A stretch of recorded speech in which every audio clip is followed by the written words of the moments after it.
Look back over your shoulder fondly and say goodbye to Act 1 of your life, and then quickly look forward.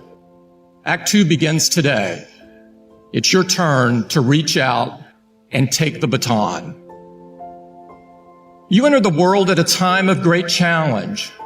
Our country is deeply divided, and too many Americans refuse to hear any opinion that differs from their own. Our planet is warming with devastating consequences, and there's some that even deny it's even happening. Our schools and communities suffer from deep inequality. We fail to guarantee every student the right to a good education. And yet, we are not powerless in the face of these problems. You are not powerless to fix them. No generation has ever had more power than yours, and no generation has a chance to change things faster than yours can. The pace at which progress is possible has accelerated dramatically. Aided by technology, every individual has the tools, potential, and reach to build a better world. That makes this the best time in history to be alive. Whatever you choose to do with your life, wherever your passion takes you, I urge you to take the power you have been given and use it for good. Aspire to leave this world better than you found it.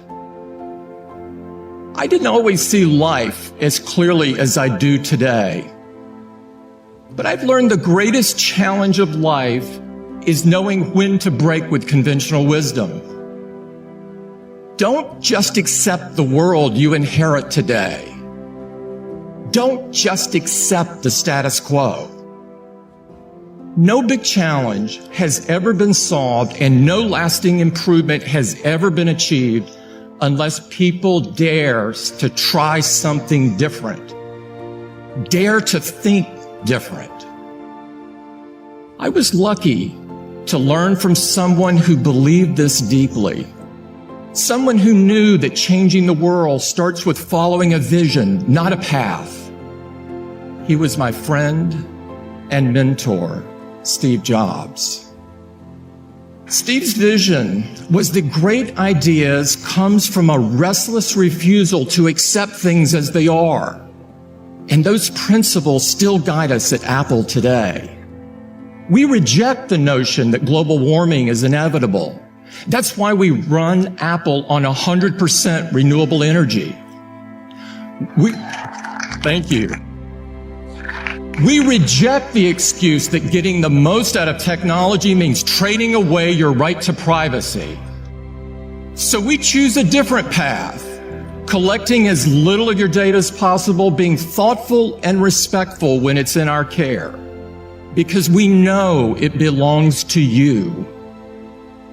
In every way, at every turn, the question we ask ourselves is not what can we do, but what should we do? Because Steve taught us that's how change happens. And from him, I learned to never be content with the way that things are. I believe this mindset comes naturally to young people, and you should never let go of this restlessness. So today's ceremony isn't just about presenting you with a degree. It's about presenting you with a question. How will you challenge the status quo? How will you push the world forward? When you look across this country and when you see people's lives held back by discrimination and poverty, when you see injustice and inequality, you should be the last people to accept things as they are.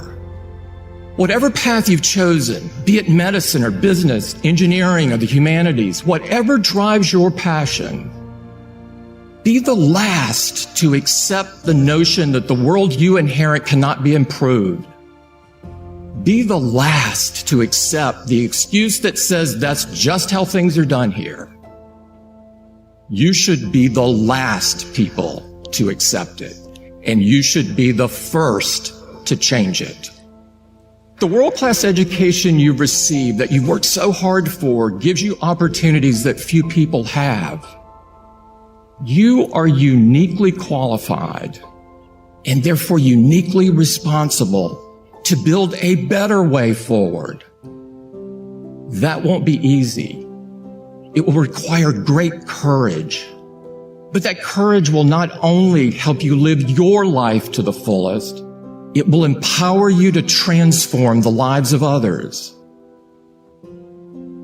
Last month, I was in Birmingham to mark the 50th anniversary of Dr. King's assassination. And I had the incredible privilege of spending time with women and men who marched and worked alongside him. Many of them were younger at the time than you are now. They told me when they defied their parents and joined the sit-ins and the boycotts, when they faced the police dogs and the fire hoses, they were risking everything they had, becoming foot soldiers for justice without a second thought. Because they knew that change had to come. Because they believed so deeply in the cause of justice. Because they knew even all the adversity that they had faced, they had the chance to build something better for the next generation. We can all learn from their example. If you hope to change the world, you must find your fearlessness. Fearlessness means taking the first step, even if you don't know where it will take you. It means being driven by a higher purpose rather than by applause. It means knowing that you reveal your character when you stand apart more than when you stand with the crowd.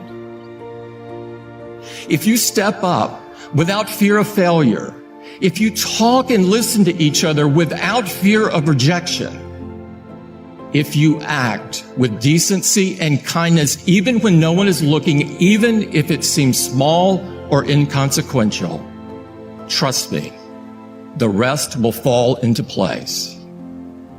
More importantly, you'll be able to tackle the big things when they come your way.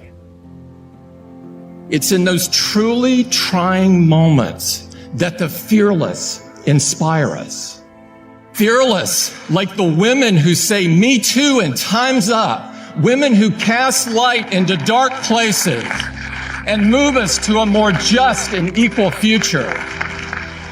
Fearless, like those who fight for the rights of immigrants, who understand that our only hopeful future is one that embraces all who want to contribute. Be fearless. Be the last people to accept things as they are, and the first people to stand up and change them for the better. In 1964, Martin Luther King Jr. gave a speech at Page Auditorium to an overflow crowd. Students who couldn't get a seat listened from outside on the lawn. Dr. King warned them that someday we would all have to atone not only for the words and actions of the bad people, but for the appalling silence and indifference of the good people who sit around and say, "Wait on time."